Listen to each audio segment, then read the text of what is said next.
Na ką, mes kalbame apie partnerius, tai turime džiaugsmą ir privilegiją į sceną ir pakviesti vieną iš partnerių, Surfshark IT saugumo vadovą Tomą Samulį, kuris skaitys pranešimą. Šiuo metu tikrai aktualia tema - dirbtinio intelekto neišvengiamybė ir jo keliami iššūkiai.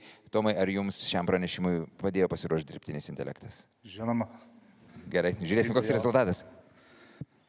Tikiuosi, kad rezultatas bus geras. Tai pirmiausia, aš turbūt pradėsiu nuo vienos tokios įžvalgos, apie kurią net nepagalvojau iki kol netėjau čia, kad prieš 12 metų aš rašiau baigiamąjį darbą apie elektroninės įtraukties temą, apie tai, kurioje mes vietoje esame, kur yra Europa. Ir kai atėjau čia ir išgirdau tiek daug pranešimų, supratau, kad per tą 12 metų mes, oho, kaip toli nuėjom. Nuo kalbos apie plačiuostį internetą, pajungimą į kiekvienus namus, apie technologijas, apie brandą, kaip naudotis elektroniniam paslaugom, apie viską. Tai tikrai džiaugiuosi šią iniciatyvą ir kur mes einam ir tikiuosi nesustosit ir važiuosit tik toliau. Tai kita dalis, kuri niekada nestovi, tai yra technologijos. Jos yra kūriamos, kad palengvintų mums gyvenimą ir mes jų dažniausiai pradedam bijoti. Lygiai taip pat, kai pirmas garvežys buvo išrastas, kai žmonės bijojo, kas čia, kaip dabar čia bus, vietoj arklio, kuris buvo visada įprastas, dabar garvežys, kai išrado automobilius, kaip čia dabar bus, kai išrado kompiuterius, irgi nežinojom, ką daryti, lygiai taip pat yra ir su dirbtiniu intelektu. Atsirado dirbtinis intelektas, visi nedrąsiai pradėjom rašyti žinutes, kaip čia atsako, oho, čia taip ir visa kita. Ir iš tikro atsiranda ta baimė, kad galbūt dirbtinis intelektas užvaldys pasaulį, kaip Terminatoriaus filme buvo. Bet iš tikrųjų nereikia bijoti. Jeigu dirbtinį intelektą panaudosime savo reikmėms, jį galim tikrai daug plačiau pritaikyti savo visose gyvenimo reikmėse ir palengvinti savo gyvenimą. Mačiau, ne vienas kursas buvo šitą temą dėstomas ir seniorams ir galbūt didesnė baimė yra išgirsti apie tai, ką pasakys, o ne tiesiog pradėti jį naudoti.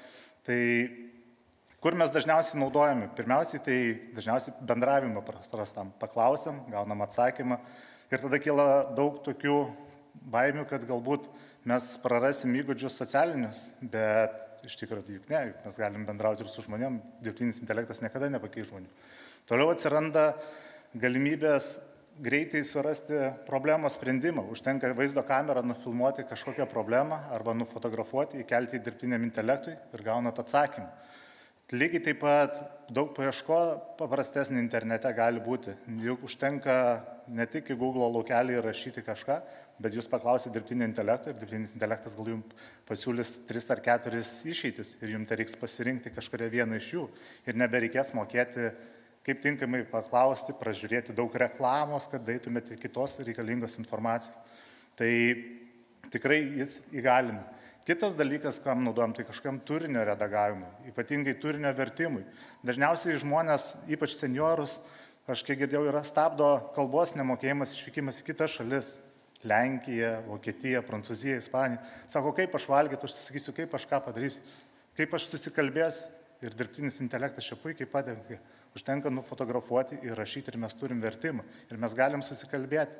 Mes nebeturim tokio barjero, koks buvo anksčiau. Kas dar gali būti? Tai gali būti net trūksta, nežinau, norit persitvarkyti užuolaidas kambarį, nusifotografauti, dirbtinis intelektas pasiūlė. Netgi kainą surašė IKEA ir kur užsakyti galima net. Tai tikrai tų variantų yra visokiausių, kaip galim pasinaudoti.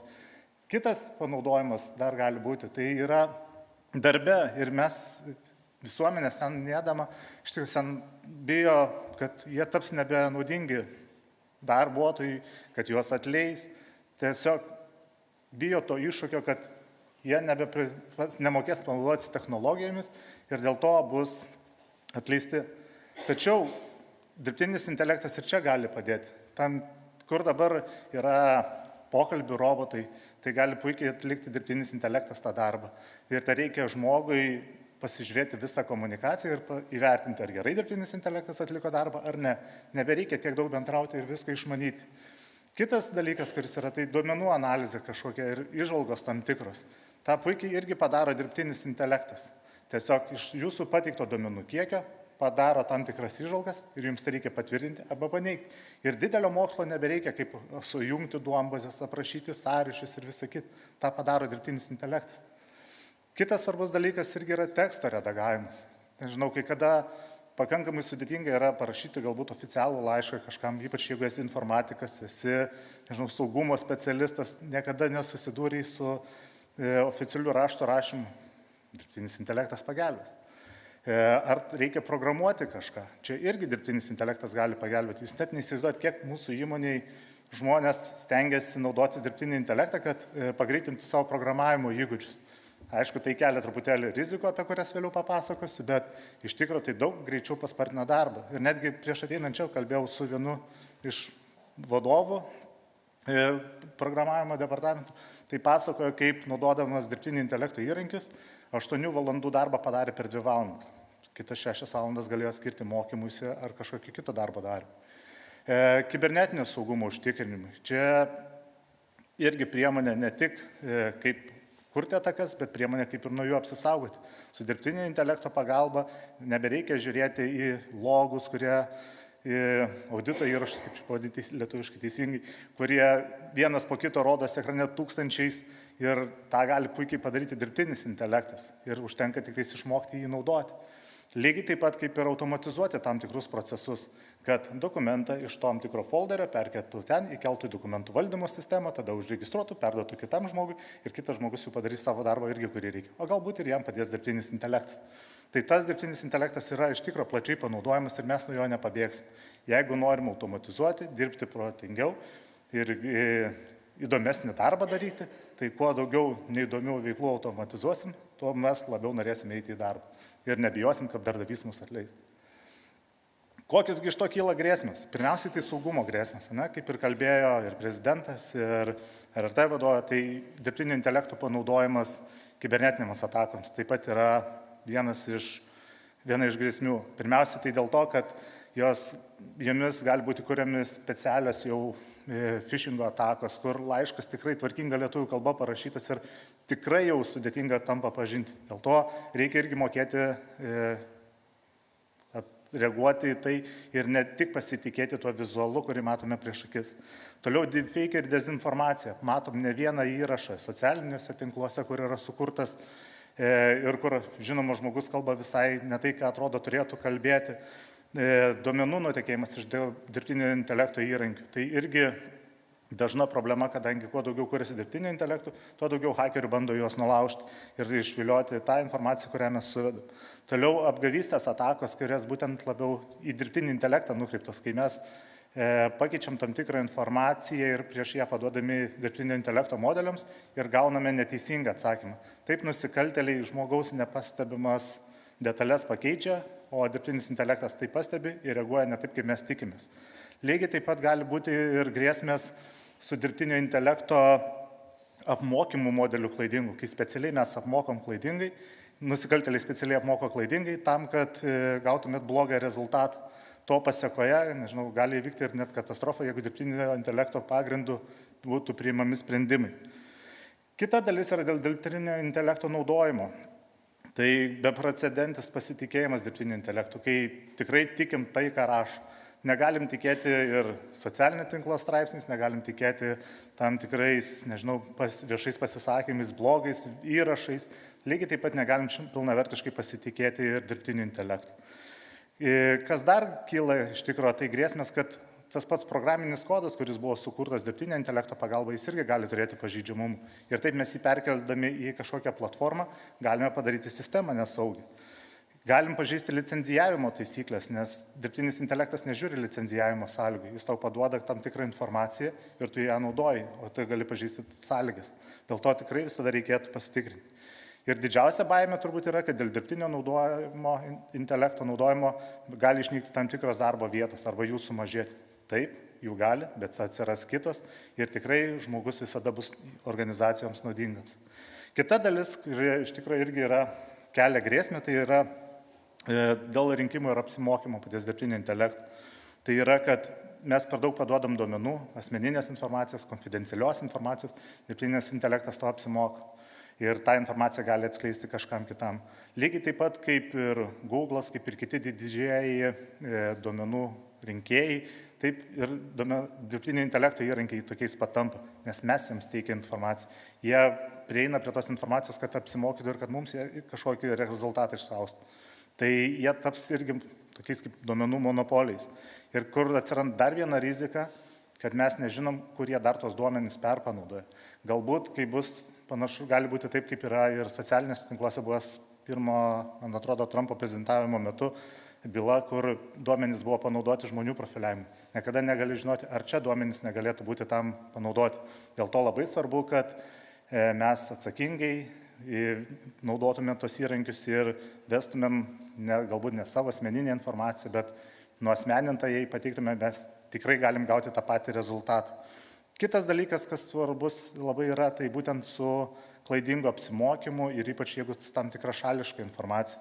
Jeigu, pavyzdžiui, dirbtinis intelektas turėjo tam tikrą daugiau turinio iš vienos pusės, kuri nėra visai teisinga, tai gali pateikdamas atsakymus tą neigiamą pusę galbūt ir proteguoti labiau. Ir dėl to mes galim ne tik, kad neturėti teisingo atsakymo, bet dar ir į diskriminaciją įsivelti. Todėl labai svarbu iš tikro, kad teisingai elgtis. Tai pirmiausia, ką mes turime daryti, tai pirmiausia, turime išmokti kaip visuomenė teisingai naudotis įrankius. Kaip ir bet kokią technologiją, telefoną, kompiuterį, automobilį, lygiai taip pat ir dirbtinio intelekto įrankius mes turime išmokti naudotis. Turim susipažinti su sąlygomis. Nebūtina skaityti didelius 400 lapų puslapius. Galima atsiversti tam tikras vietas, kur parašyta, kur bus naudojami jūsų duomenys ir kaip jie bus naudojami. Galima netgi to paties dirbtinio intelekto paklausti, jis parašys tą informaciją ir pateiks nuorodą, iš kur tą informaciją paėmė. Kas dar turbūt svarbu, kad mes turim nuolatos, kaip čia, tobulinti savo įgūdžius, kūrybiškumą, originalumą, nes jeigu mes nustosime tai daryti, senatvėje gali tam tikros lygos prasidėti, kurios paskui gali apsunkinti gyvenimą. Dėl to tikrai galima kūrybiškai tam tikrus dalykus pasižiūrėti ir dirbant su dirbtiniu intelektu. Ne tik panaudoti paprastą rezultatą, bet pabandyti patobulinti ir pažaisti. Tai tikrai padės dar labiau skatintis kūrybiškumui. Kas dar turbūt yra svarbu, tai kaip teisingai tas užklausas rašyti, kad kaip ir minėjau, kad nepateiktumėm asmens duomenų konfidencialios informacijos, kad ta informacija, kurią mes gaunam, pateikiam būtumėm saugi. Ir tuo pačiu turime ugdyti kibernetinį saugumą, brandą, kad tiesiog nepakliūtumėm nusikaltėlių spąstus. Kitas svarbus dalykas pačiom organizacijom, kad organizacijos turi nustatyti taisyklės, kaip ką turime elgtis, kad darbuotojai žinotų ir nebūtų po to baudžiami ar atleidžiami už tai, kad neteisingai pasielgė, bei įdiegti priemonės, kad apsaugoti tą informaciją.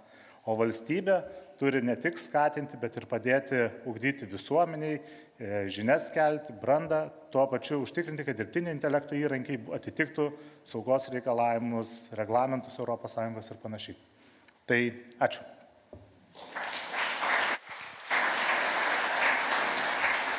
Tomai, ačiū Jums, tai sakot, Jūsų kolega darbą, kurį turėjo padaryti per 8 valandas, padarė per 2 valandas. Ką veikia likusias 6 valandas? Kitą darbą darė, kadangi jie turi tikrai daug darbų ir verslas nestovi vietoj kaip ir bet kokia kita veikla, tai reikia daryti ir kitus darbus. Jeigu kalbam apie dirbtinį intelektą, Jums pačiam, kuo jis praverčia, kokios funkcijos tokios naudingiausios, ką labiausiai mėgstat? Aš tai iš tikrųjų visą šitą pranešimą rašiau su dirbtinio intelekto pagalba. Visi paveiksliukai buvo sugeneruoti dirbtinio intelekto, man nereikėjo nieko kurti, tiesiog pataisyti, pasirinkti, kad tas paveiksliukas būtų gražus, vizualus ir patiktų auditorijai. Lygiai taip pat tekstas, sudėlioti tam tikrus žodžius, kad gražiai skambėtų suprantamai, nes ypač kai kalbam su vyresniais žmonėm, reikia kalbėtis jų kalbą, jiems suprantamai, o ne technologiškai sudėtingai, kur supranta tik tais tavo kolegos. O sakote, kad sukčiai, ar ne, sąmoningai kvailina dirbtinį intelektą. Kodėl tai yra daroma ir kas iš to gali įvykti? Tai įsivaizduokit, jeigu turit dirbtinio intelekto įrankį, kuris jums apdoroja tam tikrą informaciją ir jūs, pavyzdžiui, priimat sprendimus investuoti pinigus. Ir jeigu jis bus klaidingai apmokytas, tai jūs investuosite į tą fondą, kuris yra nuostolingas ir prarasit pinigus. O galbūt tai suinvestuosite į kriptovaliutą, kurią valdo nusikaltėliai. Ir dar visai negausit pinigų. Ir žiūrėjau, vis tiek grįžtam prie to, kad galiausiai pats žmogus yra atsakingas ir jis turi turėti kažkokį stabdį, ar ne? Ta raudona lemputė užsidegti pats. Taip, žmogus turi būti brandus, kad suprastų, jog pats turi priimti sprendimą, kad gebėtų atpažinti, ar jo priimtas sprendimas bus teisingas ar neteisingas. Viskas, ačiū Jums. Sėkmingos konferencijos, dėkui už pranešimą.